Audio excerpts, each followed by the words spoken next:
is it harder for you to get excited about tones and gear and stuff than it used to be now that you can basically afford whatever you want and you make some of these products? Like, how do you stay excited about that? I think so, actually. I think maybe, you know, now that I'm thinking about it, it's like what you said, where the you're not getting these leaps from like Pod Farm to the next thing, or XFX, or, you know, I remember Yeah. the jump from Pod XT to XFX was like, oh my God, like Yeah.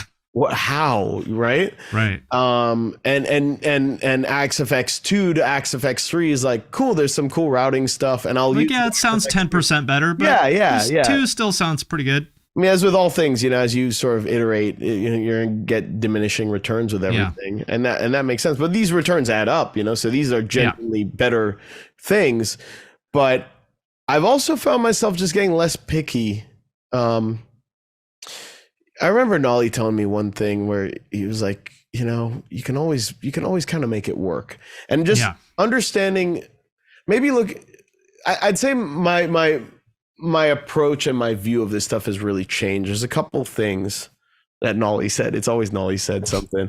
Like, he said something else that really stuck with me, because like, let's say you put out a record and there's just something that wasn't quite right, but you know it, but no one else, or there's a little mistake, or there's this or that, and it's like, yeah, it didn't come out the way I want, but whatever.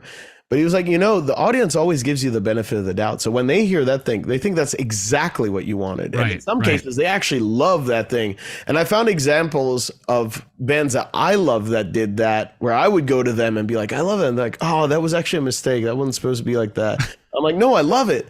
So being on both sides of that, you sort of realize like, there's definitely this sense of the benefit of the doubt. So if your guitar tone is just kind of weird but it's quirky, people assume that that's exactly what you wanted, and that is what they associate with it.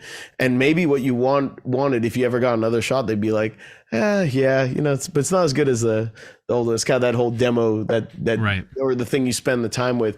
But there's this trust that like that was the way it was supposed to be. So then you realize the pickiness with tones is like you're chasing something, but you very rarely get it. And sometimes you just have to commit. And we are in this age where you have just infinite options. And we've also now gone to the point where you can change everything. Yeah. So you could just use a different plugin or this and that.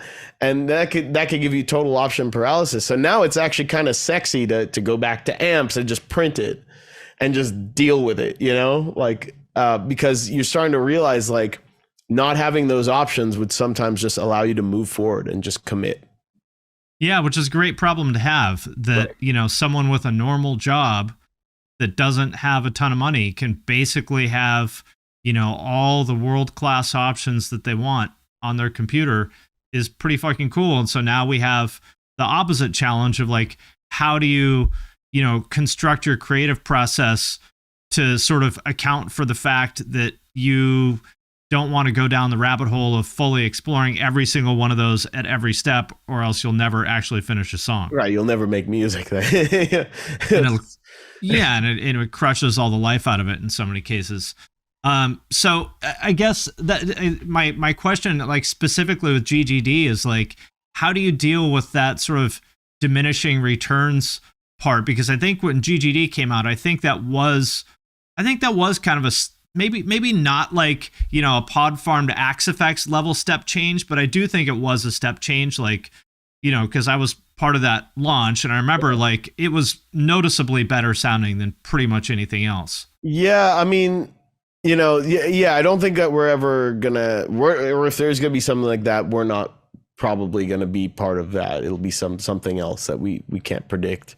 But I remember with that first Halpern library, like thinking that was really special. And I'm talking like an end user, because I was like, oh my God, like this is like a shortcut to what I want.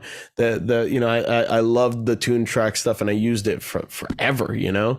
But it was a real challenge. It was like over processing just to try to get what was in my head. And all of a sudden it was like I was using a third of the plugins and just getting there. And I was like, oh, it's possible. So that was just an exciting experiment for us. It was like a proof of concept. It's like, I wonder if we could pull this off. And then when you get it and you're like, oh, we really pulled this off, at least for ourselves, you know, like just as a product for myself to use. And I remember when we were doing it, I was like, oh, well, worst case, at least, you know, I've got the kit that I'll be programming with forever. And I was really happy for selfish reasons. But, you know, then that obviously kind of had a much bigger scope than we ever expected it to have. But obviously, you know, you have a lot of different styles that you can explore, but it is kind of a classic problem of like, where do you go after a certain point? I will say that, like, even though there are diminishing returns, they are worth chasing. And, you know, maybe I'm just that type of sick in the head, and I'm friends with all the same people who are sick in the head that way, where that 5% is totally worth dedicating years of your life. 5% here, and here, and now it's 40% better. Because I do think that our newer kits are better, and there's a lot of stuff. Again, it's just because I'm also an end user, you know, I'm getting feedback, or I'm giving feedback after a while, or like very much like an album, like where you're saying, well, we'll get it next time. So stuff that didn't quite come out the way that we want, we're like, well, okay, well, but next time we're gonna get it. It's great to have that opportunity.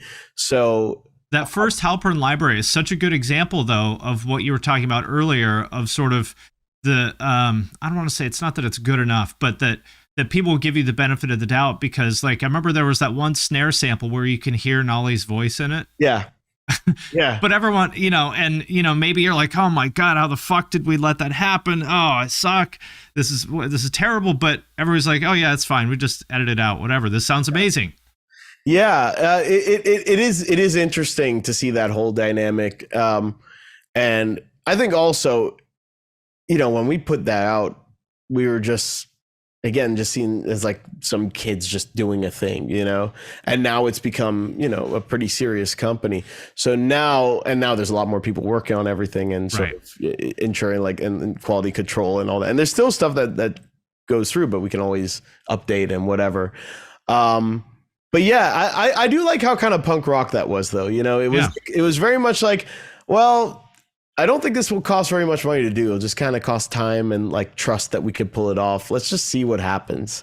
That it was just a let's see what happens moment, and maybe we'll make our money back. You know, maybe we'll make our money back, and we'll have a really cool kit to play with, and I'll be really happy because I adored that kit. I still use it to this date. It's part of my Franken kit. Nice. The snare on that, the P3 snare on that is on pretty much every demo, and it's on the Haunted Shores album. It's on the Bulb solo album. Like, it's kind of cool. Like that is a very special library to me, and I don't use it because I have to. I just think it's got a lot of character. It's kind of like what we talked about. It's like we didn't know any better, just going for it and seeing what happens.